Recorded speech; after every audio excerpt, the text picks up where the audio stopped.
Hello and welcome to the first video of the Zelda Fanchick channel. This is, of course, Zelda Fanchick. What better way to kick off this channel, in which I will be discussing theories, facts, and ideas, and maybe even doing Let's Plays, than by starting with my absolute favorite game series, Zelda. Now, the first series of videos will be, if you couldn't tell by the title, theories, obscure ideas, and everything in between. I'll be covering my own theories and ideas, as well as my own take on, and variations of, widely or well-known theories. Any theories you'd like me to cover that I don't, just let me know. So I'm playing through this game for what seems to be the millionth time, specifically to find the things that first triggered ideas and theories I've come across while playing through the first million times. This is going to help trigger my ideas on other theories as well. Now before I begin the first one, and yes, I know, this is all pretty boring, but necessary. If you haven't played this game, either you've been living under a rock for the past 14 years, or you don't feel like playing it yourself. There will be spoilers. I can't afford to hold any information back. Sheik turns out to be Zelda. There you go. Now you know the biggest plot twist, and you are welcome. Now without further ado, let's jump right in. So first off, in the opening sequence where the Great Deku Tree talks to Navi, I realized something, and yes, I know I may be mispronouncing their names, but I grew up saying them this way, so sue me.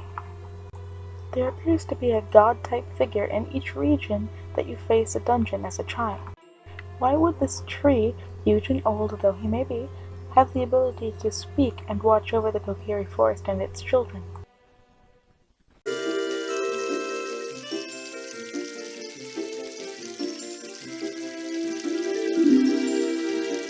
Yes, he says he's the guardian spirit of the forest, like a god would claim to be.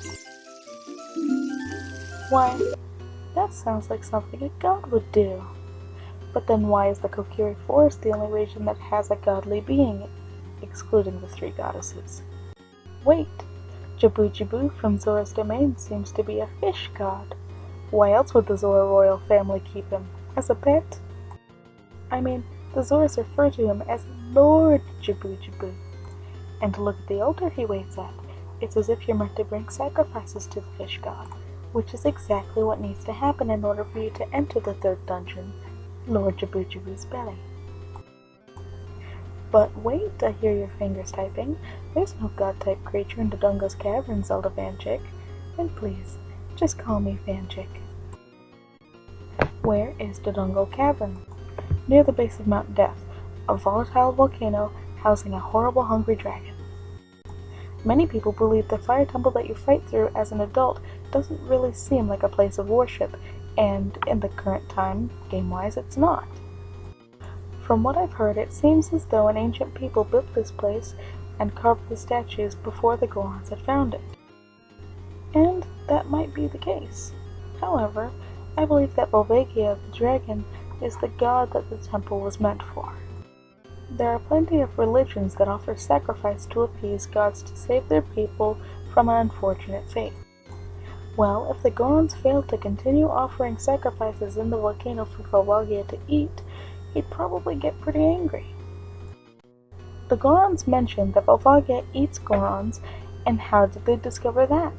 Well, they probably pissed him off somehow. Another point I'd like to bring up on this matter: why would you seal a violent dragon in a volcano housing yummy rocks that the Gorons like to eat? I mean, if the hero who dealt with the dragon the first time really wanted to save the people it was terrorizing, why put it right next to their home? Volvagia obviously prefers heat. If you wanted to sail to the temple, why not choose the water temple? Water would probably weaken, if not drown this monster, and if not, he'd probably get lost trying to find his way out. Next, the Deku Tree is a temple. If you look at the floor plans, it really does look like a tree hollowed out by Skulltulus, the spider. In the upper floor, there's some branching out. Branches. And in the lower plans, you're underground in the roots of this huge tree. Many people wonder about the water in there. Most people think that the rain dripped in, but at this point you're in the roots of the Great Deku Tree. The roots of trees serve many purposes, and one of the main ones is to absorb water from the soil around it. Many trees store water in their trunks, but if that trunk is hollowed out, it probably can't hold as much water as the roots are pulling in. Now, as you might have seen already, I have a lot of ideas about Zelda, because I haven't even gotten through the opening sequence at this point. Everything that I've said thus far has been ideas that led from the opening sequence, and we just went on a journey from there. On to my next theory: why do Kokiri have fairies? Every natural-born Kokiri has his or her own guardian fairy, but why? What is the purpose they serve? How do they know Link wasn't Kokiri when only the Deku Tree knew? At first I thought it was because Link turned out to be the hero of time, but he's too young to fulfill that role. Rauru, the Sage of Light, even states that he had to hold Link in the Chamber of Secrets for 7 years because Link was not ready to be the hero of time yet. Plus, Saria has a crucial role to fulfill in the coming years as well, and she still has a fairy. In truth, the only reason Navi accompanies Link is because the Great Deku Tree told her to. Every fairy appears to have found their counterpart on their own. So, in my opinion, fairies are actually the Kokiri's conscience, to pull from Pinocchio. My reasoning is this: Kokiri never grow up. There's no telling how old any of them are because they never get older. And because of this, it's impossible to tell if they ever mature at all. Mito is certainly immature and childish, but he may very well have been that way for decades or longer. There are no adults living in the forest with them to guide them. So how better to keep order in a colony that is entirely made up of children and an elderly tree than to give them the voice of right and wrong. Fairies are companions who seem to aid and teach the Kokiri.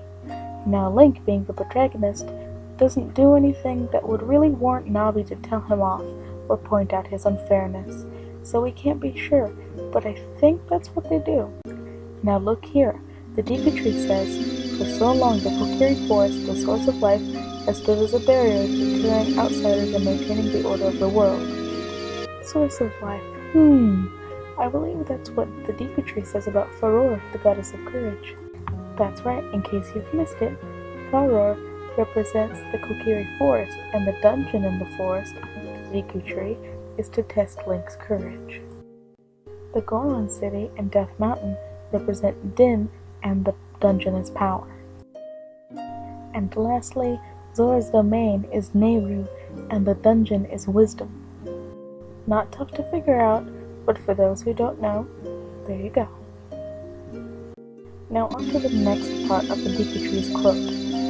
Kokiri Forest is a barrier deterring outsiders and maintaining the order of the world. The only reason that I can think of behind this is that the Kokiri are at risk of being manipulated by the other races. Why else would they separate their region from Hyrule Field and by extension the rest of Hyrule? The rest of Hyrule knows the dangers of the Lost Woods and steer clear of the Haunted Forest, while the Lost Woods also keep the Kokiri from wandering out into the world.